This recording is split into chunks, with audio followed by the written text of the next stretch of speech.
ibaze kwitabira ubutumire bw'ubukwe bw'inshuti yawe maze ugikandagiraho buri kubera ikintu cya mbere ubona akaba ari imirwano n'induru ikabije. Aba bagore batashywe n'ubwoba n'aba bagabo basakuza bari batumiwe na Aisha kwitabira ubukwe bwe.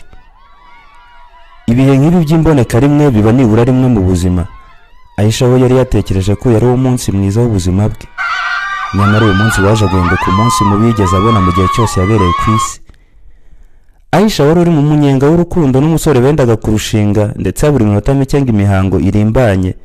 Uyu musore nawe wamuhumye amaso bituma ahemukira uwundi musore mwiza wamukundaga cyane mbere akanamwitangira igihe kinini cyane. Yarazi ko ubuhemu yakoreye uyu musore wamwishyuriye kaminuza akayirangiza kugira ngo bazabane hanyuma nk'uko babyemeranyije, nyamara akamubenga. Umunyarwanda aravuze ngo abakingiranye ingabo ntibakingirana inyegamo, kandi ngo akebo kagiwa mugarura. Ibi ni nyuma y'uko ubukwe bwa Aisha buhagaritswe n'umuvuzi gakondo wohereje ikiyoka kinini cy'uruziramire kikaza mu bukwe bwe ndetse kikamwizingira mu ijosi nk'uko yari yabisabwe na wa musore Aisha yahemukiye. Ntabwo uruziramire rwahagaritse umunsi w'ubukwe bwa Aisha gusa, ahubwo rwamuteye n'ubwoba ko ruzashyira iherezo ku buzima bwe. Igitangaje, uruziramire rwamwizingiyeho maze rwanga kumurekura, ruranga rubibamba. Nubwo nta buryo butakoreshejwe n'abari batashye ubukwe ngo rumurekure, nyamara bikanga bikaba iby'ubusa. Ese ni gute iki kiyoka cyageze ku ijosi rya Aisha? Ese ubundi kuki cyaje ku munsi w'ubukwe bwe? Iyi ni muri idasanzwe ya Aisha. Twongeye twagarutse muri Kenya, igihugu cyihariye mu kugira uruhuri rw'imico n'imigenzo. Muri iki gihugu harimo amoko arenga 40, kandi amenshi muri afite imigenzo yihariye utasanga ahandi ariho hose ku isi. Uyu munsi twagiye mu karere ka Kwale, kari mu ntara iherereye mu majyepfo ya Kenya. Abantu batuye muri aka gace ubundi bazwiho kugira imbaraga zidasanzwe, nyamara ubwo twitabiraga ubukwe bwa Aisha ntabwo twari twiteze kubona ibidasanzwe bibabaje gutya. Twararitswe n'umuntu waduhaye amakuru ko hari ubukwe buteganyijwe kuza kugenda nabi, nuko twiyemeza gufata urugendo rw'amasaha 8 aharenga ibirometero 500 byose kugira ngo tugere aha hantu ubukwe bwari buteganijwe kubera. Twifashishije amakuru twasangijwe n'abumijwe n'ibyabereye muri ubu bukwe, nuko Aisha yagambana umusore bahoze bakundana ndetse bakaba bemeza bidasubirwaho ko ari uri inyuma y'ibi byose. Badutangariza ko uyu musore bahoze bakundana yishyura Aisha kaminuza afite icyizere ko bazashyingiranwa maze bakibanira nyuma yo gusoza amasomo nk'uko babyemeranije. Nyamara Aisha yangije isezerano bari bafitanye maze ahitamo kurongorwa n'undi musore bahuye nyuma yo gusoza ya kaminuza yishyuriwe n'uwo musore yabenze. Ibi byashenguye cyane uwo musore wamwishyuriye kaminuza maze arahirira kuzihorera nk'uko byahishuwe na musaza wa Aisha. Alisema atatuonyesha na leo siku ya harusi. Ubwo mushiki wanjye yabengaguriye musore bahoze bakundana, yararakaye cyane arashavura bikabije.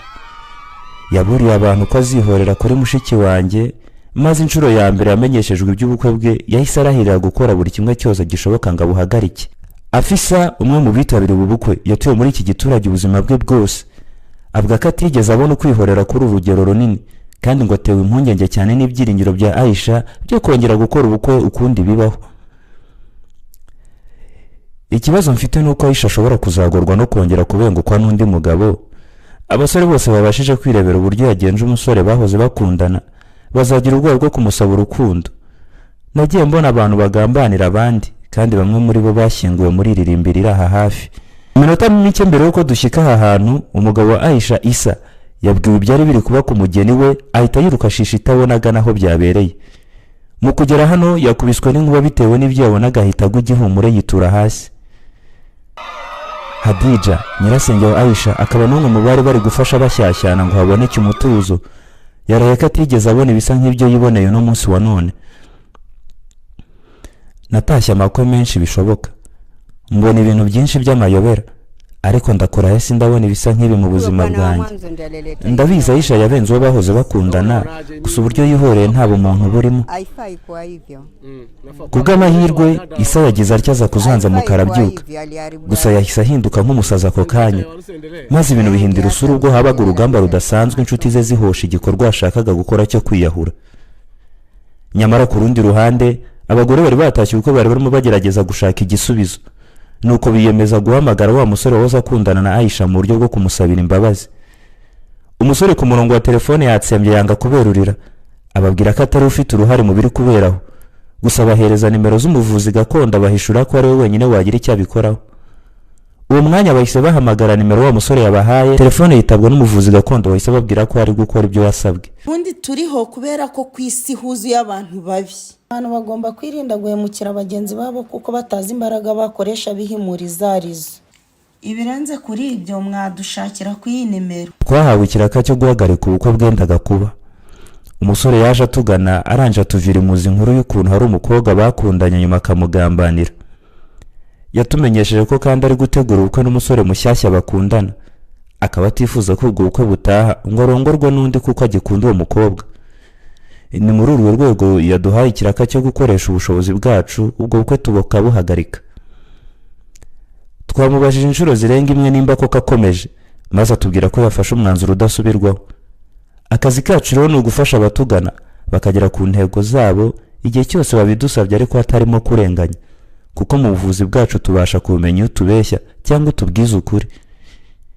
Ibyo ni ibintu twe dufite ububasha bwo gukurikirana bitworoheye kandi tukabitahura byihuse cyane. Nyamara nubwo amatakira ngo yaba ababyeyi bahamagaye umuvuzi gakondo kuri telefone yari afite ishingiro, nk'ababyeyi batahiye abana babo bukwe ibirori bikazamba, uyu muvuzi gakondo yabagira inama y'icyo bakora maze amahoro agahinda. Haba ku ruhande rwa Aisha ubari barigiye gushakana ari we Isa n'umusore Aisha yahemukiye by'indengakamere, bose bababwira ibyo bazakora maze ibyago byabagwira uyu munsi bigahosha. Gusa nubwo ku murongo wa telefone twabashije kuvugana n'umuvuzi wa gakondo kandi ijwi rye byumvikana ko ari umugore, icyadutunga ubwo twavuganaga n'uyu muvuzi gakondo yari kumwe n'umufasha we, ndetse baduhamiriza ko bategetswe n'abakurambere kuvurira hamwe nk'umuryango umwe, umugabo n'umugore bafatikanije. Byadutunga ubwo uyu muryango w'abavuzi gakondo ufite ubushobozi bungana burya twabasabaga gukoresha ururimi bari bateraniye aho bose bumva, gusa bakaduhakana ko bidashoboka kubera ko abakurambere bo babategetse gukoresha ururimi rwabo rwa gakondo rw'Ikinyarwanda. Nyamara ku bw'amahirwe mu bukwe habonetsemo nibura umuntu umwe rukumbi ubasha kumva urwo rurimi uwo muvuzi gakondo akoresha iyo avura. Bimwe mu by'uyu muvuzi gakondo yaburiye Aisha na Isa nuko batakongera kubonana ukundi kuva uyu munsi wa none, bitihise se umubano wabo kazababyarira amazi nk'ibisusa. Uwo mukobwa ntazongere kwegera uwo musore yaragiye gushaka, bagomba gutandukana ntibazongere guhura ukundi. Nibaramuka batubahirije amabwiriza yanjye bazabihanirwa. Twe turiho ubundi kubera ko isi yuzuyemo abantu babi. Abantu bagomba kwirinda guhemukira bagenzi babo, ntabwo uzi imbaraga bahemukiye bashobora gukoresha bihimura. Amakuru dukesha bari batashye ubukwe bwa Aisha badutangarije ko uyu muryango w'abavuzi ba gakondo wamamaye ndetse k'iki atari cyo gitangaza cya mbere gikomeye baba bakoreye muri iki gihugu.